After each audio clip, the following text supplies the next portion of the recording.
ಕಾಂಗ್ರೆಸ್ ಪಕ್ಷದ ನೀತಿ ನಿಯಮಾವಳಿ ಮೀರಿರುವುದರಿಂದ ಅಂಬರನಾಥದ 12 ಮಂದಿ ಕಾಂಗ್ರೆಸ್ ಕೌನ್ಸಿಲರ್ಗಳನ್ನು ಅಮಾನತು ಮಾಡಿದ್ದಾಗಿ ಎಂಪಿಸಿಸಿ ಅಧ್ಯಕ್ಷ ಹರ್ಷವರ್ಧನ್ ಸಬ್ಕಾಲ್ ಅವರು ಹೇಳಿದರು.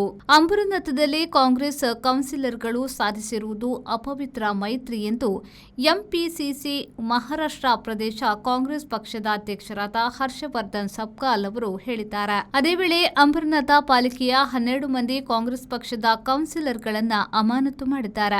ಅವರು ಪಕ್ಷದ ನೀತಿ ಸಂಹಿತೆ ಮೀರಿದ್ದಾರೆ. ಪ್ರಮುಖ ಎದುರಾಳಿ ಬಿಜೆಪಿ ಜೊತೆಗೆ ಸೇರಿಕೊಂಡಿದ್ದಾರೆ. ಬಿಜೆಪಿಯ ಒಬ್ಬರು ಮೇಯರ್ ಆಗುವಂತೆ ಮಾಡಿದ್ದಾರೆ.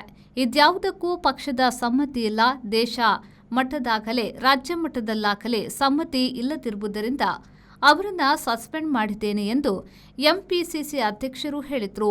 ಎಂಪಿಸಿಸಿ ಉಪಾಧ್ಯಕ್ಷ ಗಣೇಶ್ ಪಾಟೀಲ್ ಅವರು ಅಂಬರನಾಥ ಬ್ಲಾಕ್ ಕಾಂಗ್ರೆಸ್ ಅಧ್ಯಕ್ಷ ಪ್ರದೀಪ್ ಪಾಟೀಲ್ರಿಗೆ ಈ ಸಂಬಂಧ ಪತ್ರ ಮುಟ್ಟಿಸಿದ್ದಾರೆ.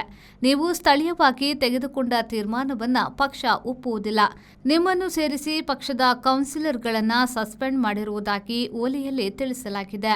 ಒಳ್ಳೆಯ ಕೆಲಸ ಎಂದರೆ ರಾಜ್ಯಾಧ್ಯಕ್ಷರು ನಿಮ್ಮನ್ನ ಅಮಾನತು ಮಾಡಿದ್ದಾರೆ ಎಂದು ಉಪಾಧ್ಯಕ್ಷರು ಒತ್ತಿ ಬರೆದಿದ್ದಾರೆ. ಸದಸ್ಯರು ಕಾಂಗ್ರೆಸ್ ಪಕ್ಷದ ಗುರುತಿನಲ್ಲಿ ಸ್ಪರ್ಧಿಸಿ ಗೆದ್ದಿದ್ದಾರೆ. ಅವರನ್ನ ಬೇರೆ ಪಕ್ಷದವರಿಗೆ ಅಡವಿಡುವುದು ಅವ್ಯವಹಾರವಾಗುತ್ತದೆ.